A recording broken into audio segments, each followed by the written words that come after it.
The year was 629 AD. In the aftermath of the ultimate Roman victory over Persia, both empires were devastated and needed time to restore their strength. Among his first decisions, Emperor Heraclius began using the Greek title Basileus to replace Latin Roman terms such as Augustus. As part of the alliance with the Turks, Heraclius' daughter Epiphania was traveling east to marry the Khagan Tongyabgu. When news of his death reached Constantinople, she was recalled to her father's court. In the wake of Persian withdrawal, Arabs filled the vacuum, launching raids in Palestine. To reassert their authority in the region, Romans and allied Ghassanids clashed with the invaders, defeating them at Muta. While the Imperials were victorious, it was a warning of things to come. With the path now cleared, Heraclius entered Jerusalem and restored the true cross to the Holy Sepulchre. Soon after, the emperor took headquarters in the Syrian city of Hierapolis for much-needed administrative supervision.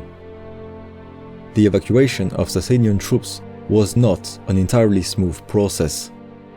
In Edessa, the garrison was encouraged to stay by the local Jews, who started resisting. Heraclius' brother Theodore responded with a brutal massacre. Roman resentment toward this minority was strong after its wartime collaboration with Persia. Thus, the Imperials balanced between forgiveness and retaliation. An army was sent in support of Shahrbaraz's bid for power in the unstable Persia. However, the latter was slain after a month of rule, reducing Heraclius' influence in the region. Roman troops remained in Upper Mesopotamia, and negotiations with Ctesiphon continued. By 630, no Sasanian garrison remained in Roman territory, and the borders were restored to their pre-war status quo. After over a decade of Persian occupation, restoring Roman administration was not simple. Disputes over property ownership were the norm, while the government had to repay loans contracted to the clergy. The finances did not completely recover. Mints were closed, cities were in decline, and the old Praetorian prefectures gradually disappeared.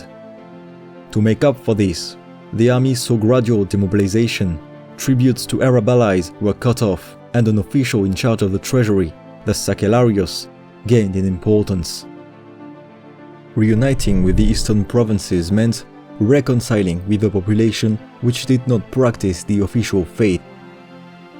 In this field, Patriarch Sergius of Constantinople brought upon the compromise formula of monoenergism. It claimed that Christ has a single, so-called energy.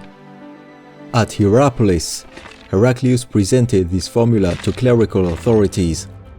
After 12 days of debate, he gained the nominal approval of Patriarch Athanasius of Antioch and most bishops present.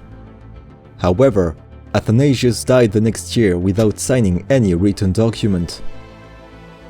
For his vigorous promotion of the formula, Bishop Cyrus of Phasis was made both prefect of Egypt and Patriarch of Alexandria. Later, at Theodosiopolis, the Armenians gave their own feeble acceptance of monoenergism. Eventually, Heraclius allowed himself to return to Constantinople, where his grandson received baptism.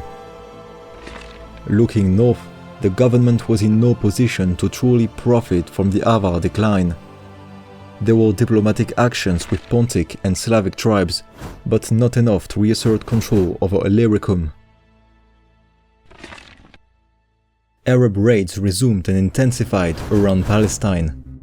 Such a situation prompted Heraclius to request troop transfer from Africa to Egypt. Then he established headquarters in Antioch.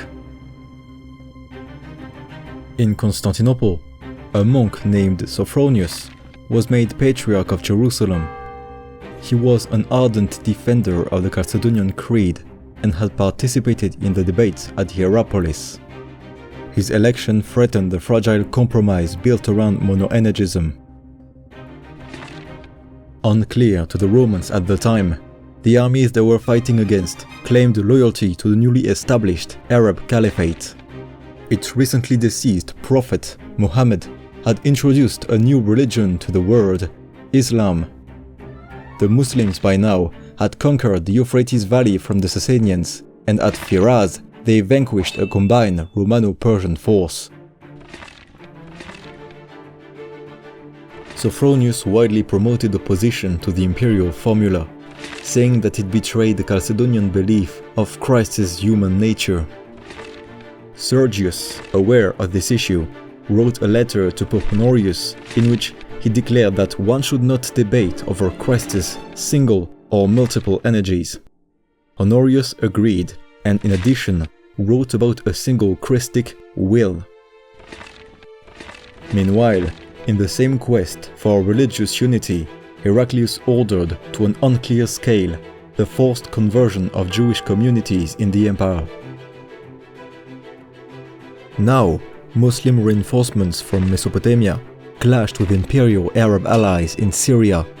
Indeed, despite former Emperor Maurice's hurtful diplomacy towards the Ghassanids and the latest cut of subsidies to many tribes, some Arabs remained Roman allies. Now stronger, the Muslims made decisive moves. At Ajnadain, they defeated a sizable Roman army. Theodore, who commanded it, was widely blamed by his brother for such a failure. More losses followed with the fall of Damascus and the Battle of Pella, allowing the Muslims to push all the way to Emesa. From Antioch, but now too old to lead the army himself, Heraclius monitored the situation. A large force was now ready to launch a counter-offensive. It was the first ever field army sent against Arabs. Marching south, the Imperials forced the Muslims to retreat until both armies met near the Yarmuk River. For days, Imperial diplomacy and cautious assaults slowly melted down the Arab army. Eventually, the exceptional commander Khalid ibn al-Walid took decisive actions, encircled and massacred the Roman troops. On the 20th of August, 636, the only viable army the emperor could deploy had been destroyed, and the entirety of Syria laid open for the invaders. In November, the Sasanians suffered their own massive defeat at Al-Qadisiyah, leaving their heartland of Mesopotamia exposed. Patriarch Sophronius had previously shipped the True Cross and other relics to safety. Soon, the Muslims arrived at the walls of Jerusalem. After Yarmuk, Arab momentum in Syria was simply too great.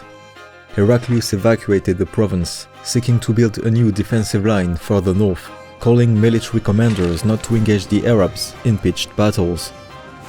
A scorched earth policy was employed to devastate the region around the Taurus Mountains. Redeployment and additional fortifications were meant to maximize Anatolia's defenses.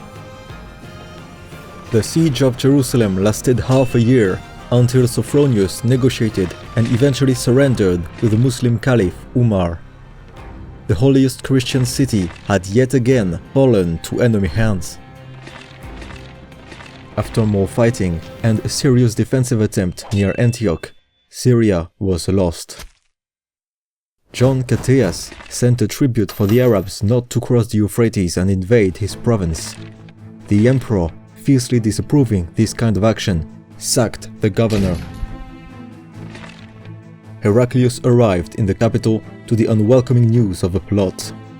It included powerful magnates and Armenian strongmen, aiming to dethrone the emperor in favor of his illegitimate son, John Athalarichos. The main conspirators were mutilated and exiled. The emperor, his life work being undone, saw not only his physical but also his mental state fading. He solidified the Heraclian dynasty for the succession, putting forward his many children. Most importantly, Heraclonas was made co-emperor. This meant that he, son of Martina, now shared the same rank as Heraclius Constantine, son of Eudokia, the emperor's previous wife. Christological debates continued. Heraclius published Sergius's final proposal for Christian unity, the Ekthesis. It declared monotheletism to be the official imperial doctrine. This variant of monoenergism stated that Christ possessed two natures but only a single will. Several factors facilitated the acceptance of the Ekthesis. Firstly, the fall of Jerusalem and Antioch, followed by Sophronius' death, paralyzed the opposition. Secondly, Cyrus continuously promoted monothelitism from Alexandria. Finally, Pyrrhus, Sergius' successor in Constantinople, also supported the doctrine. However, this time it was Rome that showed resistance. The newly elected Pope, Severinus, refused to sign the Ekthesis and was thus denied imperial recognition. Exarch Isaac had his underpaid troops storm and plunder the Lateran Palace in Rome, aiming to enforce papal approval of Sergius' formula.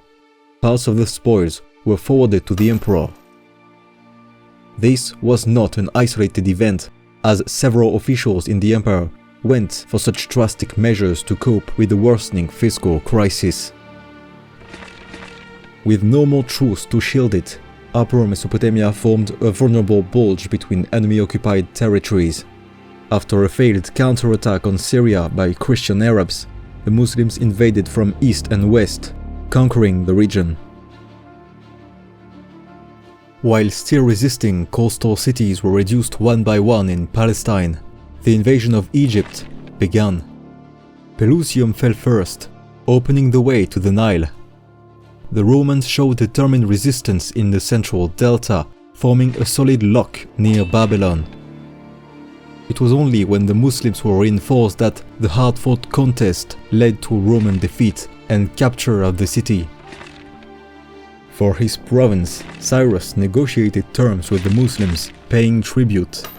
However, when he sought to have the treaty ratified by Heraclius, the latter angrily refused and sent Thracian troops to continue the fight. If Alexandria fell, Egypt would be completely lost. Meanwhile, continuous Muslim attacks on the eastern borders led to a first raid in Anatolia. The new pontiff, John, immediately condemned the Ekthesis and its monothelite doctrine as heresy, frustrating any progress made with the previous two popes on the matter. Heraclius passed away in early 641 after a 30-year-long reign of constant upheaval.